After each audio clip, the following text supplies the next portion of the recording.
Oh là les Banks, oh là les Banks, j'espère que vous allez bien. Les frérots, tout d'abord, Ramadan Moubarak à vous. Passez un très bon Ramadan, que tout se passe pour le mieux et qu'à la fin ils soient acceptés. Les frérots, j'espère que tout le monde va bien, que vos proches se portent mieux et que vous ça va. Les gars, aujourd'hui petite vidéo pour revenir un peu sur la soirée d'hier de Ligue des Champions. Alors concrètement, les gars, hier, moi, je me suis basé vraiment que sur un match. Pour une fois, pas sur celui du Real de Madrid. Oh, alors attendez, parce qu'il y a une cascade. Pour une fois, pas sur celui du Real de Madrid. Non, je me suis pas mis devant Benfica Real. J'ai vu qu'il y a eu il y a eu beaucoup de trucs, c'est ce qui s'est passé là-bas. Est-ce que c'est vrai, est-ce que c'est pareil? Je sais pas, j'ai pas eu le temps vraiment de me mettre sur le sujet. Mais en tout cas, j'ai entendu à travers Twitter et tout qu'il y a eu des propos racistes de Bresciani, un joueur de Benfica, mais quand on voit les vidéos, ça va être compliqué. Donc, je vais revenir sur à peu près ce que j'ai vu sur les réseaux, vraiment les gens. Je ne veux pas revenir sur des choses que je ne sais pas et que je ne maîtrise pas pour le coup. Donc moi j'étais vraiment devant le Monaco PSG les gars, devant le Monaco PSG. Donc en début de soirée, 18h45, on a pu voir l'écrasement total de la Juve. La Juve s'est fait écraser face à la Galatasaray 5 buts à 2 et ça me choque pas. Ça me choque pas parce que la Juve les mecs, la Juve c'est compliqué, hein. C'est compliqué comment les équipes italiennes elles ont chuté. C'est pas d'aujourd'hui, hein, c'est pas d'aujourd'hui, ça fait quelques années déjà, mais il y a plus une équipe italienne qui est au-dessus. Ouais, peut-être encore un peu l'Inter, tu vois, et Naples, mais qui est encore trop irrégulier pour moi. Mais t'as plus une équipe italienne qui peut, j'ai bien dit encore un peu l'Inter, mais qui peut vraiment inquiéter en Europe, qu'on va dire. Donc du coup, victoire de Galatasaray, 5 buts à 2, rien à dire et tout. Je pense qu'au retour, je vois pas la Juve en mettre 3, mais surtout, je vois pas Galatasaray ne pas marquer en fait. Donc, je pense que je pense que ce 5-2 a scellé la qualification pour Galatasaray en huitième et a scellé l'élimination de la Juve, quoi, les mecs, tout simplement. Donc du coup, après dans la soirée, voilà, il y avait Monaco PSG, les gars, et il y a certaines choses à dire. Victoire du Paris Saint-Germain, mais victoire très compliquée, les gars. Difficile. Ouh, dans le dur. Qui aurait pu, qui aurait pu là tout de suite, avant ce match-là, ici, qui aurait pu prédire ce score et prédire cette prestation des deux équipes? Moi, je l'avais dit avant le match. Des supporters parisiens me l'avaient dit aussi. Je l'avais lu aussi sur certaines plateformes et réseaux. Attention à Monaco. Monaco est une équipe qui a Louis II réussi souvent face au PSG. C'est une bête noire du PSG. L'équipe qui a le plus battu le PSG dans son histoire de la Ligue 1, c'est Monaco. Monaco, ça, l'une de ses victimes préférées, c'est le PSG. On peut dire ce qu'on veut. Maintenant, oui, depuis que le PSG s'est fait racheter par le Qatar, c'est vrai que il y a une nette un peu plus domination du PSG, mais sans ça, Monaco a toujours souvent giflé le PSG. Donc c'était sûr que ça allait être un match compliqué. Maintenant, il y en a, ils voyaient une fessée du PSG, ils voyaient une tarte du PSG, ils voyaient le PSG gifler Monaco. Et ben vous voyez après votre défaite face à Rennes 3-1, et ben vous voyez, votre équipe elle n'est pas guérie en fait. Non, parce que j'en voyais vendredi quand Paris a pris 3-1 contre Rennes. Mais vous allez voir, mardi, notre équipe, on la connaît. Là, c'est la Ligue des Champions. Comme Enrique l'a dit, la vraie Ligue des Champions commence.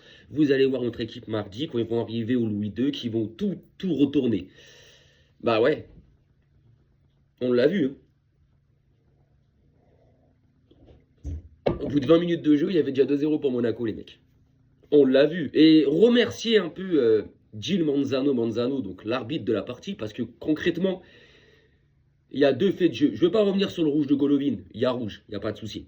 Il y a rouge. Et c'est la même faute, voire même un peu moins pire que celle de Vitinha contre Marseille. Mais enfin bref. Donc je ne vais pas revenir sur ça. Je vais revenir sur deux faits de jeu. Quand Monaco mène 2-0, Paris revient au score.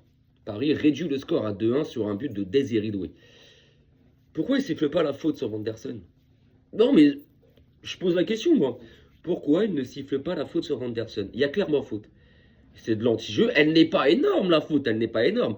Mais Vanderson passe son vis-à-vis. Il passe son vis-à-vis quand même. Il le passe. Il va pour partir, en gros, pour partir en contre-attaque, on va dire. Il se fait freiner légèrement par l'épaule. Légèrement, il se fait freiner et tout. Ça l'empêche de jouer le ballon, ça l'empêche de continuer sa course, ça l'empêche de progresser. Je suis désolé, faute. Faute. Suite à ça, les Parisiens récupèrent le ballon, clac, clac, Doué frappe, but. Voilà. Voilà comment Paris revient dans le match. Et ça, c'est un peu gênant, je trouve, pour une équipe, soi-disant, par rapport à beaucoup de Parisiens, la meilleure équipe du monde. Et c'est moi un peu rire. Je suis désolé, mais là, non. Parce que si tu siffles pas faute là, ne siffle pas les autres fautes que tu as sifflées contre Monaco au milieu de terrain. Parce qu'il y avait des fautes. À un moment donné, il y a une faute sur Vitinha et Neves. La même faute que Vanderson, il a subi. L'arbitre, il a sifflé tout de suite. Je comprends pas, là. Il lui caresse le maillot, tu siffles. Par contre, dans l'autre sens, tu siffles pas. Je sais pas. Égalité, les gars, à un moment donné, non? Et un autre fait de jeu, quand il y avait 3-2 pour Paris, où il restait encore pas mal de temps à jouer, corner pour Monaco, grosse main de Marquinhos. Il y a main, les mecs, il y a main, on va pas... Me sortez pas vos... oui, mais il y a main, les mecs, il y a main, les mecs. Corner, il loupe sa tête de dégagement, parce que c'est sur une phase offensive de Monaco, c'est un corner pour Monaco.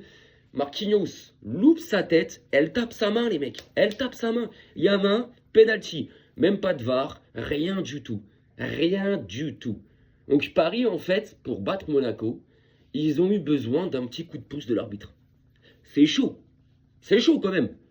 Parce que quand tu regardes leur football, les gars, et c'est ce que je dis à certains Parisiens qui ne veulent pas l'entendre et ne veulent pas le voir, que leur équipe est totalement malade. Je suis désolé, mais tu prends Vitinha, elle n'a pas le même niveau que la saison dernière. Neves et Ruiz, waouh, je les trouve off, ils sont éteints. La défense du PSG, je la trouve très fragile, très fragile. Hakimi, je trouve que cette année, c'est pas le Hakimi de la saison dernière. Devant, c'est aléatoire. On va parler d'un mec, les mecs. Votre ballon d'or.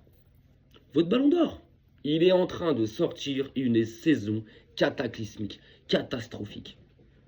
Là, on retrouve le Ousmane Dembélé. Ah oui, on retrouve le Ousmane Dembélé.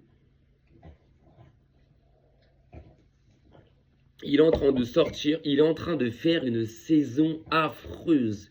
Et franchement, je vous le dis clairement, hein, je sais pas moi, mais admettons, s'il sort un mois de mars ou un mois d'avril magnifique, ne venez pas me dire ballon d'or, meilleur joueur du monde. C'est trop tard. La saison, elle a commencé en août. On est le 18 février. Et le mec, pour l'instant, il est en train de pondre une saison de merde. Et comme l'année dernière, en fait. L'année dernière, il s'était mis à jouer à partir de février. Et les gens, ils en ont fait un ballon d'or. Maintenant, pour être ballon d'or, c'est ce que je disais l'année dernière. Et c'est ce que je disais cet été pendant la Coupe du Monde des clubs. Pour être ballon d'or, maintenant, sur 12 mois ou 11 mois de compétition, t'as juste à faire 2-3 mois et t'es assuré du ballon d'or. C'est plus comme avant, où il fallait cravacher genre vraiment 8, 9, 10 mois de l'année. Non, avec Dembélé, c'est 2 mois et demi de compétition bonne, voire 3, et ça y est, t'es ballon d'or. Cette année, sa saison, elle est cataclysmique. On retrouve le Dembélé, le joueur fragile, voilà, le joueur fragile. Je l'avais dit, moi, en début de saison, vous allez voir que Dembélé, cette année, ne va pas arrêter de se blesser. Il va faire que de se blesser. C'est ce qui s'est passé. C'est ce qui s'est passé. C'est ce qui s'est passé, les mecs. Déjà, avant le match, il était incertain, mais tu le fais quand même jouer.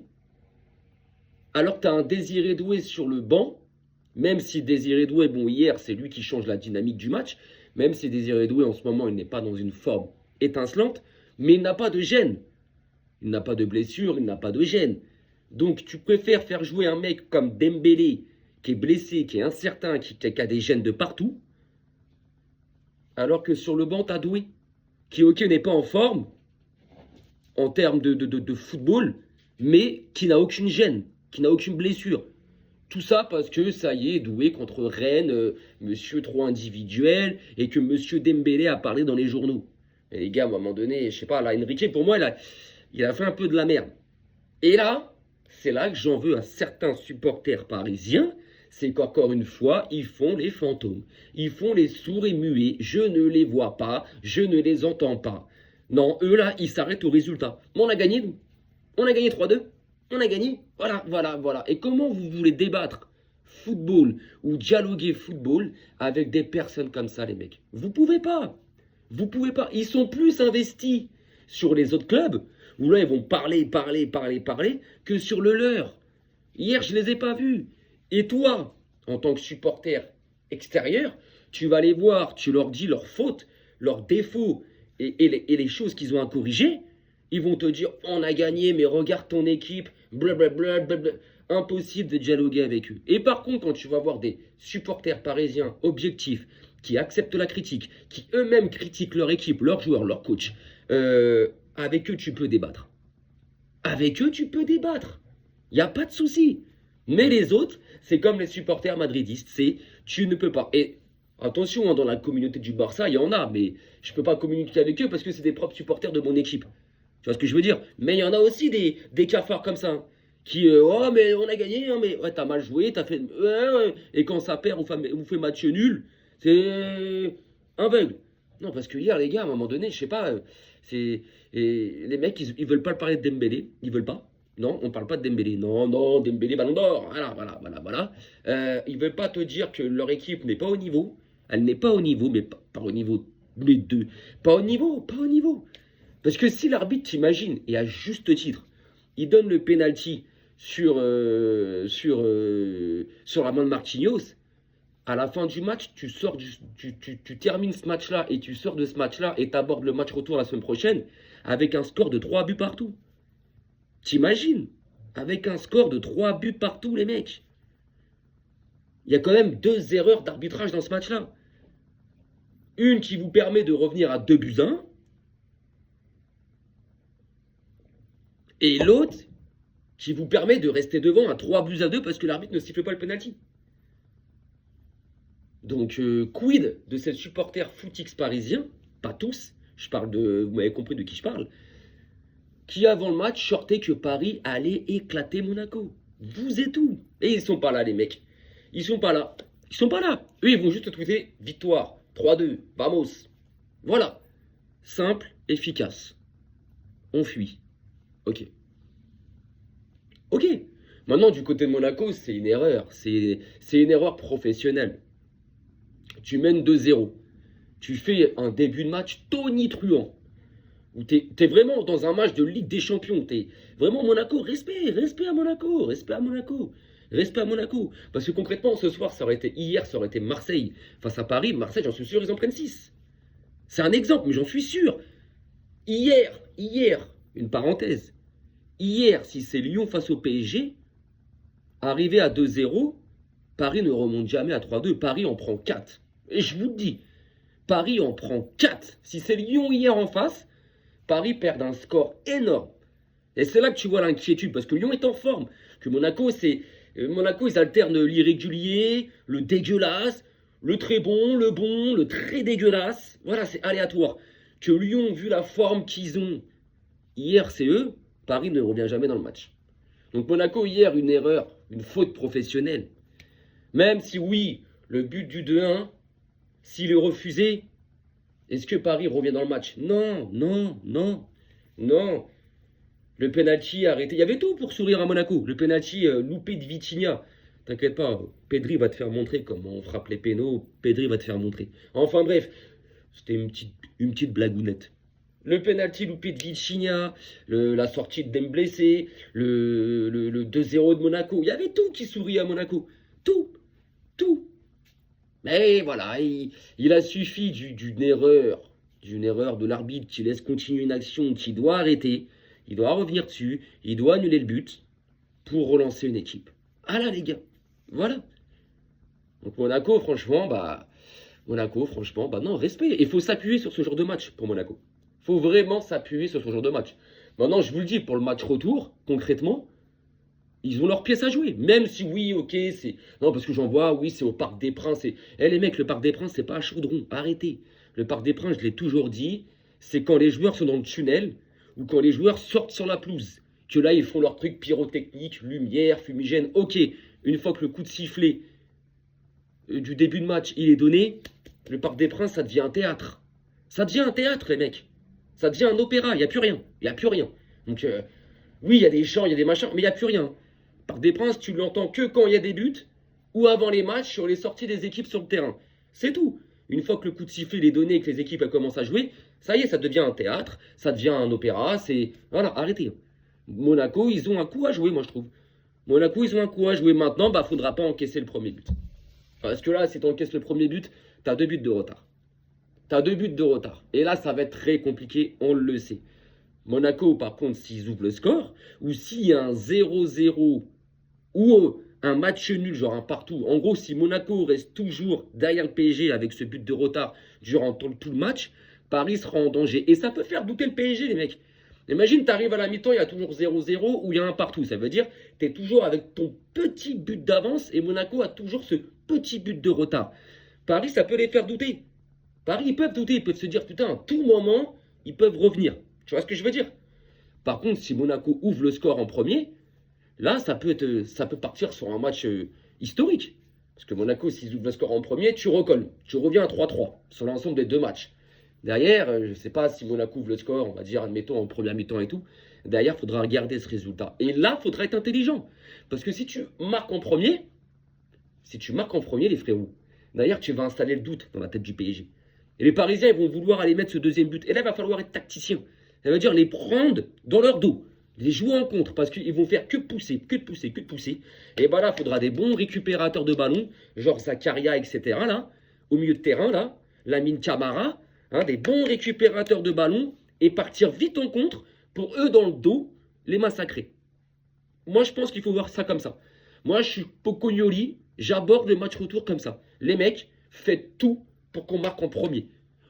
Faites tout pour qu'on marque en premier. Ou essayez de leur installer le doute. Faites tout, les mecs. Comme ça, si ça arrive vraiment, eux, ils vont aller à l'abordage. Paris, ils vont y aller. Ils vont vouloir marquer ce but qui les libère un peu plus et tout ça. Et ben là, dans leur dos, tu les prends. Dans leur dos, tu les prends. Et ça peut créer quelque chose, les frérots. Ça peut créer quelque chose. Ça peut créer quelque chose. Les frérots, la vidéo va être en 2 parties. La deuxième partie, elle sera très légère. Donc je reviens tout de suite, les frérots.